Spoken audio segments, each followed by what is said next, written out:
Hey y'all, my name is Adina Barnett Miller, but I'm known to my students as Mrs. B. I've been passionate about West Virginia history for as long as I can remember, but my mom would tell you it all started when I was 3 years old and she bought me a West Virginia counties puzzle at Gino's Pizza. I've taught history in Ripley, West Virginia for over 20 years now, and I'm an adjunct professor who teaches college West Virginia history to high school students. Please join me for West Virginia History with Mrs. B, a field trip across the Mountain State to walk in the footsteps of those who came before us.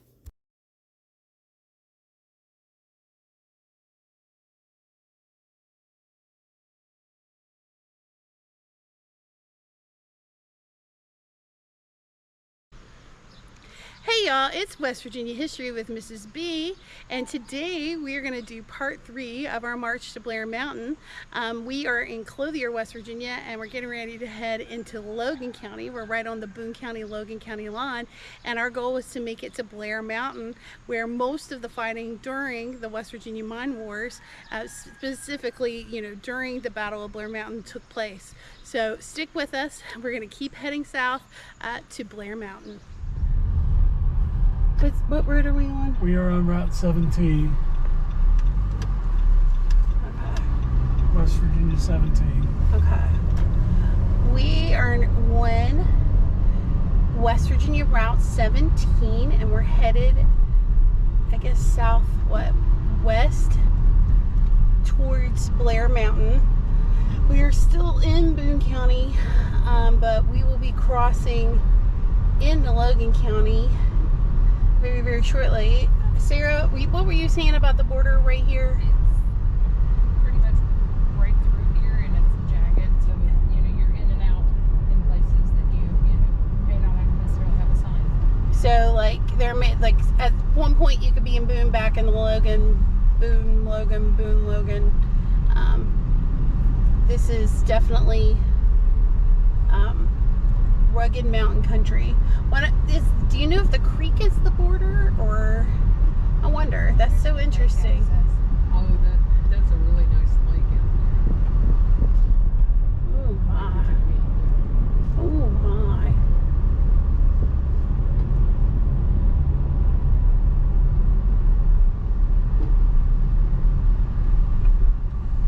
Goodness gracious. We're just gonna take this slow.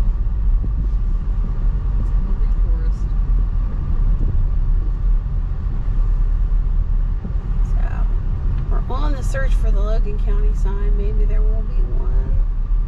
Maybe there won't be one.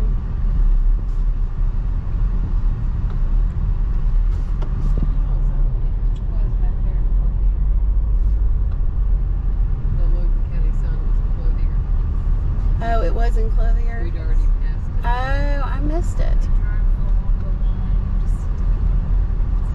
Okay, so we did miss it. So we are in Logan County for sure now.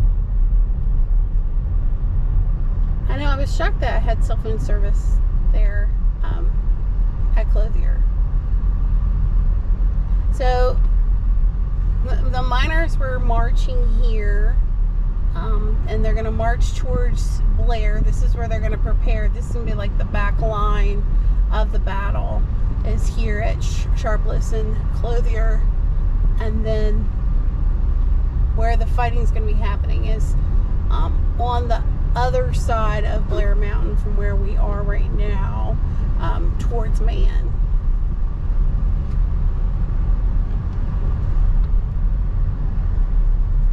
Hey y'all, we are now in Logan County and we are at the Battle of Blair Mountain historical sign right there on the edge of the road. I'm not going to go over there, so I'm going to read to you what that sign says. It says, in August of 1921, 7,000 striking miners, led by Bill Blizzard, met at Marmet for Marshall and Logan to organize the southern coalfields for the UMWA. Reaching Blair Mountain on August 31st, they were repelled by deputies and mine guards under Logan County Sheriff Don Chafin, waiting in fortified positions. The 5-day battle ended with the arrival of the U.S. Army and Air Corps. UMWA organizing efforts in southern West Virginia were halted until 1933. So just to fill in some gaps here, The miners were not trying to get to Logan, they were trying to get to Mingo County, but Logan was in the way of getting to Mingo County because Mingo County is more southern. And Logan, of course, was protected by Blair Mountain, which is located south of Sharpless, where we just were. Led by Bill Blizzard, seen by many as a field leader, the miners knew they could only reach Mingo if they crossed Blair Mountain and faced Chafin forces. The anti-Union forces took positions atop of Blair Mountain, and the miners assembled in Blair near the mountain's base. And this was where the stage was set for all-out warfare. The battle raged full throttle for 4 days. Anti-Union defenders had a strategic advantage, having dug in trenches and having machine gun nests along the ridge line. The miners' advantage lay in their determination and the sense of their righteous cause. On the third day of combat, anti-Union forces called in civilian planes to drop bombs on the miners on the front lines. Had the battle been allowed to play out, it's hard to imagine what it might have been, but it did not play out, and we know only what was. So what ends up happening and ends all this is on September 1st, President Harding sent federal troops from Fort Thomas, Kentucky, which is right near Cincinnati, and 2 days later they arrived at Jeffrey, which is that way, in Sharpless, Blair, Clothier, Logan area. Considering themselves patriots, that they're not, they're not insurrectionists. They see themselves as patriots and fighting for their rights. The miners were unwilling to fire on United States troops. As a result, the arrival of federal troops brought a quick end to fighting. Although some miners on the front lines continued fighting until September 4th, most miners laid their weapons down on September 3rd and boarded trains for home. However, the miners who were perceived by the military and mine owners to be the rebellion's leaders faced a grand jury. There will be 1,217 indictments, charging 325 miners with murder and 24 with treason. And almost all of them were put on trial over in Jefferson County at the Charlestown courthouse. This is going to be the same courthouse where John Brown was put on trial in 1859. The prosecutions of these miners were paid for by mine operators, and their defense was paid for by the UMWA. Very few miners were actually found guilty, and however, defending these miners will bankrupt the UMWA, and the course membership drops off dramatically because these men need jobs, and so they're not going to be able to be members of the union and keep their jobs. And it won't be until 1934 with the New Deal and the passing of the Wagner Act that miners will be allowed to fully unionize here and all across West Virginia. Hey y'all, we are going down Blair Mountain right now. This is where most of the fighting took place. It is definitely a curvy road here in Logan County, and narrow as could be. This site was quite contentious at one point. It was on the National Register of Historic Places, and then for unknown reasons at the time, it was yanked off of the National Register of Historic Places, and it's going to take a group of concerted historians and mine and labor historians to work together to get it back on the register of the National Register of Historic Places. Turns out there were a lot of people in positions of power in West Virginia who did not want this history and this story being told. For example, when I was a student, the story of the mine wars and of Blair Mountain was not in my history book. I was an adult before I learned this history, and I was an adult before I became passionate about this history, this really important history. And a huge part of that passion comes from the fact that, people in power didn't want me to know this history or to know about this place or know what happened here. And so I felt compelled to learn it by reading, by talking to people, by watching movies, by getting involved with the West Virginia Mine Wars Museum, because I didn't want my students to be like me and to be a full-fledged adult before Dave, slow down please, before they learned about this important history. So going to keep going off of Blair Mountain, and we will visit back with you here in a little bit. We're going to end this third episode here at Sheriff Don Chafin's house in Logan.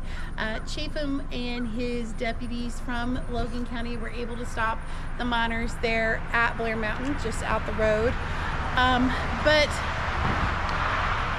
he was so successful in rewriting the narrative to turn himself into the hero of this story and the miners as the villain. And so I wanted to read a quote from one of his relatives. Raymond Chafin, a highly successful coalfield politician during the middle of the 20th century, often said, "In West Virginia, everything is political except politics, and that's personal." And this author says there's a lot of truth in Chafin's story because the history of West Virginia is intensely personal. And it's this intimacy with our history that makes our history hard to handle. And so I think that's why the fight to preserve Blair Mountain and put it on the National Historic Register of Historic Places was so ugly and divisive, is because it was political and it was personal. People have different sides and they stick to those, and people, even though they might see something as a little different and they might be interested in it, they may not connect with it or support it at any point. So to wrap up talking about Blair Mountain, I would highly recommend this book, which is about the efforts to put the Blair Mountain battlefield on the National Register of Historic Places after it was taken off. It's called The Road to Blair Mountain: Saving a Mine Wars Battlefield from King Coal. One of the things I noticed while we were up on Blair Mountain, there's no houses, there's no one living up there. It is just gate after gate after gate from the coal companies.